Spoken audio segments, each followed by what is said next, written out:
বিসমিল্লাহির রহমানির রহিম। আসসালামু আলাইকুম। সবাই কেমন আছো? আশা করি আল্লাহর অশেষ রহমতে সবাই খুব ভালো আছো। আলহামদুলিল্লাহ, আমি আমার পরিবারের সবাইকে নিয়ে ভালো আছি।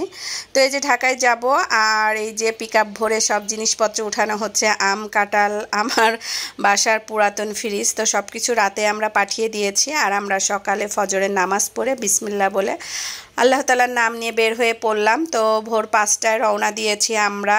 আর ঢাকায় পৌঁছাতে প্রায় 8:30, প্রায় 3.5 ঘন্টা সময় লেগেছে। আলহামদুলিল্লাহ, খুব ভালোভাবে আমরা পৌঁছে গিয়েছি। তো সবাই, আশা করি সবার জায়গায় সবাই পৌঁছে গিয়েছো এবং খুব ভালোভাবে। তো আমরা ঢাকায় এসে আর সেভাবে ভিডিও করিনি। তো এই তো আমাদের এলাকায় ঢুকে পড়েছি। আর যেহেতু বাহিরের ভিডিও অনেক শেয়ার করা হয়েছে, সেজন্য আর আজকে বেশি একটা বড় ভিডিও করলাম না, খুবই ছোট ভিডিও তোমাদের সাথে শেয়ার করছি। আশা করি তোমাদের ভালো লাগবে, আর ভালো লাগলে অবশ্যই একটা লাইক দিয়ে ভিডিওটি দেখা শুরু করবে। তো এই যে আমাদের এলাকায় চলে এসেছি, আবাসিক এলাকা।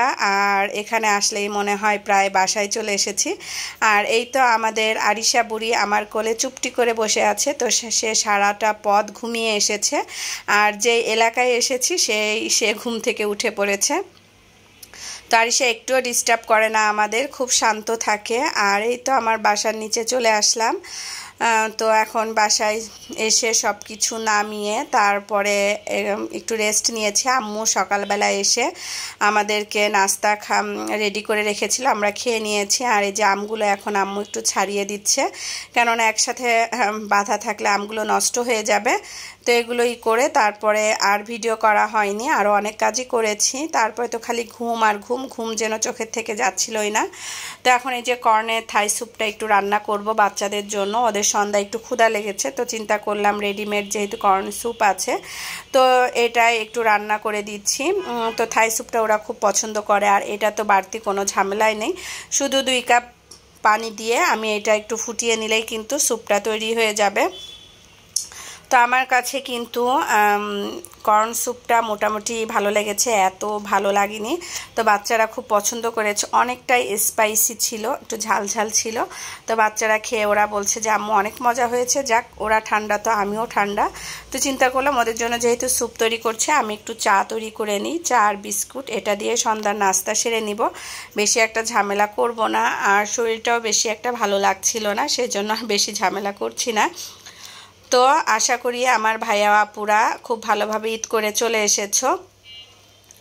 তো এই স্যুপটাই রান্না করছি। এই স্যুপে কিন্তু বাড়তি কোনো কিছুই দেওয়া লাগে না। প্যাকেটে যতটুকু 2 প্যাকেটে আমি 2 কাপ পানি দিয়েছি, 4 কাপ পানি দিয়েছি, তাহলে স্যুপটা একটু বেশি পরিমাণের হবে আর সবাই খেতে পারবে। আর এই 2 প্যাকেটে কিন্তু 4 বাটি স্যুপ হবে। তো এদিকে আমার চা দুধ বলক এসে গিয়েছে, এবার পাতি দিয়ে দিব। পাতি দিয়ে জাল দিয়ে চাটা নামিয়ে নিব।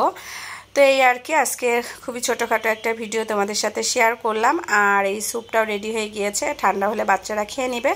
তো আজকের মতো আমি আমার ভিডিওটি এখানেই শেষ করছি। সবাই ভালো থাকবে, সুস্থ থাকবে এবং সাবধানে থাকবে, আমাদের জন্য দোয়া করবে। আমিও আমার সকল ভাই ও আপুদের জন্য দোয়া করি। আল্লাহ হাফেজ, আসসালামু আলাইকুম।